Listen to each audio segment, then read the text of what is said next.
আজি ছাত্ৰ-ছাত্ৰীসকলৰ কাৰণে এটা সৰু উপায় দিম যিসকল ছাত্ৰ-ছাত্ৰীৰ পিতৃ-মাতৃয়ে মোক প্ৰায় ফোন কৰি থাকে যে তেওঁলোকৰ ল'ৰা-ছোৱালীয়ে পঢ়িব মন নকৰে ক্লাছ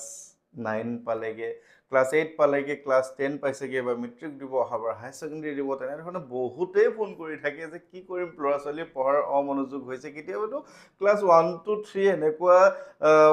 মানে কোন ল'ৰা-ছোৱালী থকা পিতৃ-মাতৃয়েও ফোন কৰে তেওঁলোককতো মই কওঁ এইটো বয়সত ল'ৰা-ছোৱালী দুষ্ট নকৰি ধেমালি নকৰি কোনটো বয়সত কৰি আগতে আমি যেনে ধৰণে সৰু সৰু ল'ৰা-ছোৱালীৰ সৈতে আমাৰ বয়সৰ ল'ৰা-ছোৱালীৰ সৈতে গাঁৱৰ ফিল্ডত খেলা ধেমালি কৰা লুকা-ভাকু খেলা চোৰ পুলিচ খেলা সেইবোৰতো আজিকালি নায়েই গতিকে যি অকণমান দুষ্টামি কৰে সেইখিনিতো যদি বাধা দিয়ে তেনেহ'লে কেনেকৈ হ'ব নোৱাৰে বা আন এজনক দেখি আন এজনৰ পিতৃ-মাতৃয়ে সেইটো কম্পেয়াৰ কৰাটো উচিত নহয়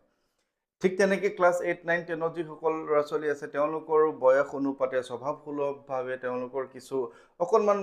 খেলিমেলি এটা বয়সৰ কথা এটা থাকে সেইটোও মই কৈছোঁ যে আপুনি পিতৃ-মাতৃ কওঁ আপোনালোক মনত পেলাওক ময়ো মোলৈ মনত পেলাইছোঁ গতিকে কিছুমান ল'ৰা-ছোৱালী থাকে যে তেওঁলোকে পঢ়া-শুনাৰ প্ৰতি সৰুৰ পৰা আগ্ৰহটো বেছি তেওঁলোকে পঢ়া টেবুলত বহে খুব ধুনীয়াকৈ নিয়াৰিকৈ পঢ়ে কৰে অন্য কথালৈ তেওঁলোকৰ ইমান ধ্যান নিদিয়ে কিন্তু কিছুমান ল'ৰা-ছোৱালী প্ৰায়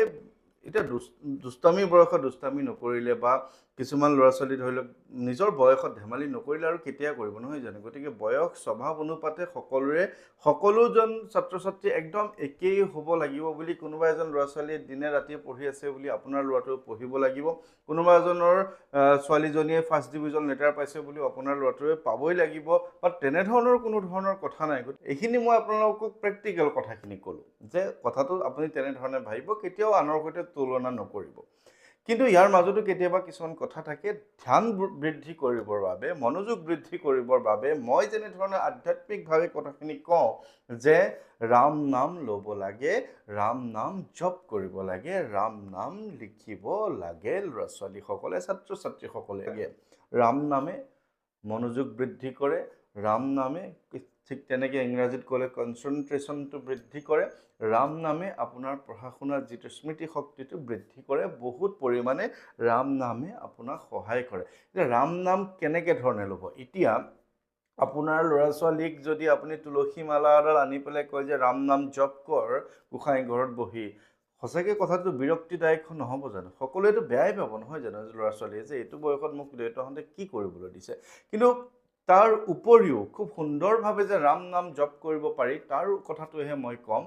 মই আপোনালোকক প্ৰায়ে কৈ থাকোঁ ল'ৰা-ছোৱালীসকলক ৰাম নাম লিখিব দিব লাগে আপুনি ধুনীয়াকৈ 11 বাৰ লিখিব দিয়ক 21 বাৰ লিখিব দিয়ক 31 বাৰ লিখিব দিয়ক একেবাৰে খুব বেছি আপুনি 108 বাৰ এদিনত লিখিব দিব পাৰে সেইখিনিয়ে আপোনাৰ ল'ৰা-ছোৱালীৰ মনোযোগটো বৃদ্ধি কৰে এতিয়া লিখিব কেনেকৈ যে আপোনালোকে ধুনীয়াকৈ স্কেলেৰে ল'ৰা-ছোৱালীসমূহৰ বহীত আঁচ পাৰি দিব পাৰে এনেকৈ বক্স বনাই দিব পাৰে সেই বক্সত আপোনালোকে ল'ৰা-ছোৱালীক ৰাম নাম লিখিবলৈ দিব পাৰে এতিয়া ঠিক তেনেকৈ মই এবাৰ শিৱসাগৰলৈ যাওঁতে মোক বীণা দাস বাইদেৱে এখন কিতাপ দিছে কিতাপ মানে কি এখন বহি দিছে এইখনত ৰাম নাম লিখিব পাৰি ইয়াতে লিখা আছে যে 28,860 বাৰ নাম জপ আছে এতিয়া ইয়াতে নাম জপ বুলি লিখিছে এইটো জপ মানে আমি যেনেধৰণে জপ কৰা বুজোঁ তেনেধৰণে জপ নাই কিন্তু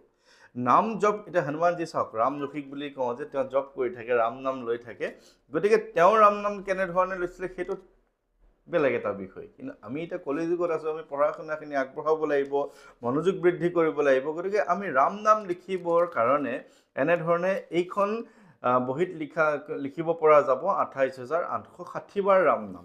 এতিয়া 28,860 বাৰ কেনেধৰণে লিখিব যে এনেধৰণে আপুনি এনেকুৱা বক্স বনাই ল'ব ঘৰ বনাই ল'ব ঘৰ পাৰি ল'ব ঘৰ পাৰি প্ৰতিটো ঘৰতে আপুনি ৰাম কেৱল ৰাম লিখিব লাগে ইয়াতে ওপৰত লিখাই আছে যেনেধৰণে ৰাম নাম লিখা আছে যে ইয়াতে ৰাম ৰাম ৰাম ৰাম ৰাম আপুনি ইংৰাজীত লিখিব পাৰে RAM হিন্দীত ৰটেকেৰে ৰামো লিখিব পাৰে অসমীয়াত ৰটেকেৰে ৰাম নাম লিখিব পাৰে তে ৰাম নামে আপোনাৰ ল'ৰা-ছোৱালীখিনিৰ পঢ়া-শুনাৰ প্ৰতি মনোযোগটো বৃদ্ধি কৰিব একেবাৰতে এদিনতে আপুনি যদি কয় যে নাই 108 বাৰ লিখিব লাগিব তেওঁলোকে আমনি পাব গতিকে আপুনি লিখিব দিয়ক 11 বাৰ ৰাম নাম লিখোঁতে ৰাম শব্দটো 11 বাৰ লিখোঁতে 1 মিনিটৰ ভিতৰতে হৈ যাব গতিকে এই কথাখিনি ইমান ডাঙৰ কথা নহয় আৰু কিয় ৰাম নাম লিখিব লাগে এই কথাখিনি মই আপোনালোকক ধুনীয়াকৈ ইয়াতে বুজাই দিম কাৰণ ল'ৰা ছোৱালীসমূহক হনুমান চালিচা পাঠ কৰিব দিবও লাগে আৰু হনুমান চালিচা পাঠ কৰাৰ উপৰি ৰাম নাম লিখিব লাগে মই ইয়াতে ধৰি লওক অসমীয়াতে ৰাম নাম লিখিম যে ৰত আকাৰে ৰাম ৰাম ৰত আকাৰে ৰাম ৰত আকাৰে ৰাম ৰত আকাৰে ৰাম এনেধৰণে ৰাম ৰাম লিখি গ'লেই হ'ল যে মই বাওঁহতীয়া কিন্তু দেই আপোনালোকে যিসকলে জানেতো জানেই আৰু নজনাসকলক কৈছোঁ যে এনেধৰণে ৰাম শব্দটো লিখি গ'লেই হ'ল যে মই এইকণ সময়তে 4বাৰটো লিখিলোঁ গতিকে 11বাৰ লিখোঁতে 1 মিনিটো সময় নালাগে গতিকে প্ৰথম দিনা 1 মিনিটত 11 বাৰ 2 নম্বৰ দিনা 2 মিনিটত আপুনি 21 বাৰ তাৰপিছত 31 বাৰ তাৰপিছত তেনেধৰণে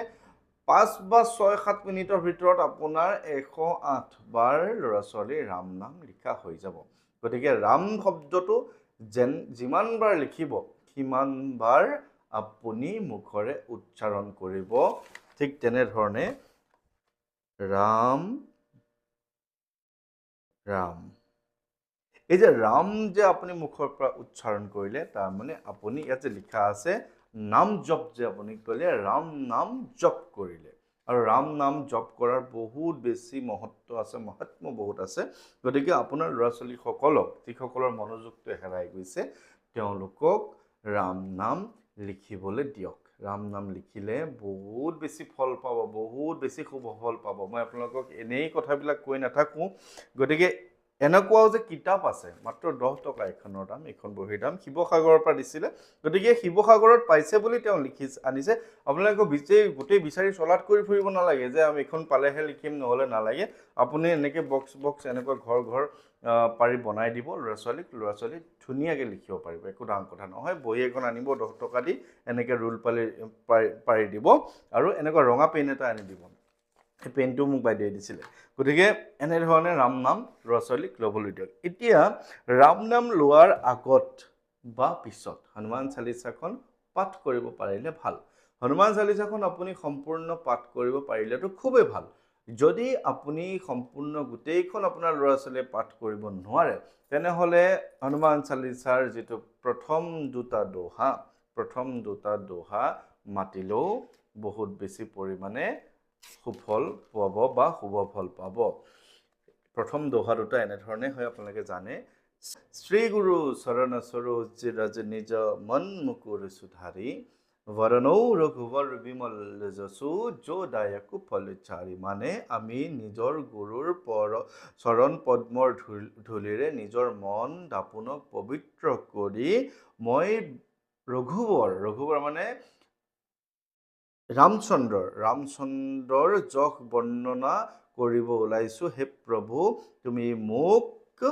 ধৰ্ম অৰ্থ কাম মুখ্য মানে এই 4বিধ ফল দিয়া বুলি কোৱা হয় এই 4বিধ ফল পোৱা যায় বা 4বিধ ফল তুমি মোক দিয়া তাৰপিছত কোৱা হৈছে যে বুদ্ধিহীন তনু জানিকে সুমিৰ পৱন কুমাৰ বল বুদ্ধি বিদ্যা দেহু মোহি হৰহু কলেশ বিকাৰ হে পৱন নন্দন তোমাৰ শ্ৰী চৰণ পদ্মক মই স্মৰণ কৰোঁ তুমি নিশ্চয় জানা যে মোৰ শৰীৰ আৰু জ্ঞান বুদ্ধি দুৰ্বল মানে এইটোৱে কোৱা হৈছে যে বুদ্ধিহীন তনু জানিকে তুমি জানা হে প্ৰভু মই বুদ্ধিহীন মই একোৱেই নাজানো হে প্ৰভু আমি একোৱেই নাজানো মানে আপোনাৰ ল'ৰা ছোৱালী বৰ্তমান জ্ঞান শূন্য একো নাজানে যিমান জানিলেও আমি জ্ঞান শূন্য হিচাপে তেখেতক আমি সেই পাঠ কৰিব সময়ত আমি কৈ লওঁ যাতে তুমি মোক কি দিবা বল বুদ্ধি বিদ্যা দেহু মোহি হৰহু কলেশ বিকাৰ অনুগ্ৰহ কৰি তুমি মোক শাৰীৰিক শক্তি সদ্বুদ্ধি আৰু জ্ঞান দিয়া যাতে মোৰ যিখিনি ক্লেশ যিখিনি বিপত্তি বা যিখিনি অশুভ শক্তিখিনি আমি নাশ কৰিব পাৰোঁ গতিকে ছাত্ৰ ছাত্ৰীসকলে বল বুদ্ধি বিদ্যা পাবৰ বাবে তেখেতক আমি এই দোহা দুটা মাতিও তেখেতক ক'ব পাৰোঁ গোটেইখনে পাঠ কৰিব লাগে হনুমান চালিচা কিন্তু সময় যিহেতু নাই আপোনাৰ ল'ৰা ছোৱালী গতিকে প্ৰথম দোহা দুটা মাতক প্ৰথম দোহা দুটা মাতিয়ে বহুত বেছি শুভ ফল লাভ কৰিব পাৰিব এই নিয়মটো মই আগতেও দিছোঁ আৰু এই নিয়মটো দিয়াৰ পিছত বহু ল'ৰা ছোৱালী এইবাৰ মেট্ৰিকত হায়াৰ ছেকেণ্ডেৰীত বহুত ভাল ভাল ৰিজাল্ট কৰিছে গতিকে আপোনাৰ ল'ৰা ছোৱালী অহা বছৰলৈ মেট্ৰিক দিব হায়াৰ ছেকেণ্ডেৰী দিব ক্লাছ 9ত পাইছে 10লৈ পাব গতিকে তেওঁৰো ভাল ৰিজাল্ট হ'ব অকণমান সময় এই কামকেইটাকে কৰিবলৈ দিয়ক বৰ বেছি কথা নাই প্ৰত্যেক দিনা 24টা ঘণ্টাৰ ভিতৰত 10 মিনিট সময় এটা ভগৱানক ল'ৰা ছোৱালীক দিবলৈ দিয়ক এই 10 মিনিটৰ আধ্যাত্মিক চিন্তাই ল'ৰা ছোৱালীক জীৱনত বহুত বেছি পৰিৱৰ্তন কৰিব গতিকে আশা কৰোঁ বুজি পাইছে ভালে থাকিব সকলোৰে মই কুশল মংগল কামনা কৰিছোঁ